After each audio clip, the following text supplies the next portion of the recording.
Is it a common theme in sort of like vampire stories where they have like this infatuation with a woman or a particular person where they can essentially lose themselves in that? What's different to other vampire stories is that he loses complete control, that she is able to hypnotize him because of that link that they have and because of the love he feels for her, to the point where like this centuries-old vampire cannot simply say, it's almost sunrise, I'm going to come back tomorrow and there's nothing you can do about it. Does he not have that patience after being around for hundreds of years? That was the disconnect for me, that I didn't understand where the compulsion came from, to the point where he was completely helpless. That's such a human craving to have. And Nosferatu is not human. Do you know what I'm saying? So like, you've been around for how many years, and all of a sudden love over this human girl is what's causing you to abandon like your evilness, if that makes sense. And just like, you know, it just, do you know what I'm saying? Like, it just doesn't make sense that it would be something so generic that makes him kind of like go out of element. That doesn't make that. I find it very hard to believe. You know, a lot of the times that lust can make you think that you love someone, but in reality it's not love. It's, you know, it's lust. You know what I'm saying? So I think that's what it is with him. His love mainly comes from lust, and his lust is obviously sucking her blood. In all the reviews and interpretations, and even in the movie itself, it's described as love. It's this idea that he has this deep connection to this one mortal, and it's completely consuming him. And I get that that's what's going on. And I'm asking, so what? Why is that interesting? Why is it interesting that, like, vampires in my mind are kind of the ultimate predators, right?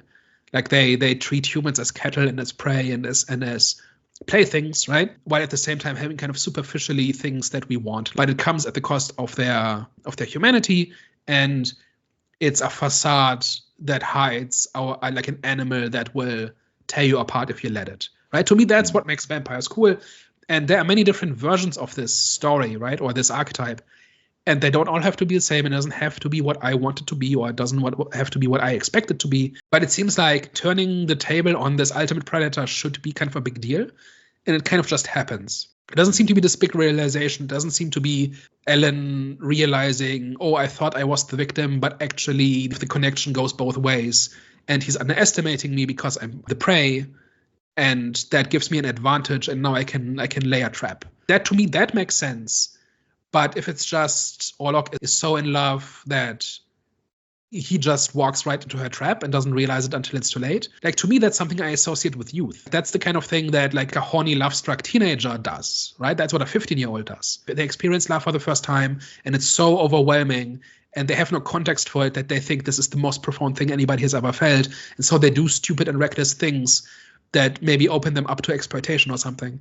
Yeah. Like, to me, that those are things I associate with youth. And in this movie, it's the other way around. The old, sophisticated, powerful party is the one that kind of completely loses control because they are so in love. And that's the exact opposite of what's intuitive to me.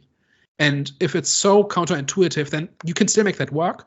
But it seems to me it would need some elaboration. And it shouldn't just be like this happens.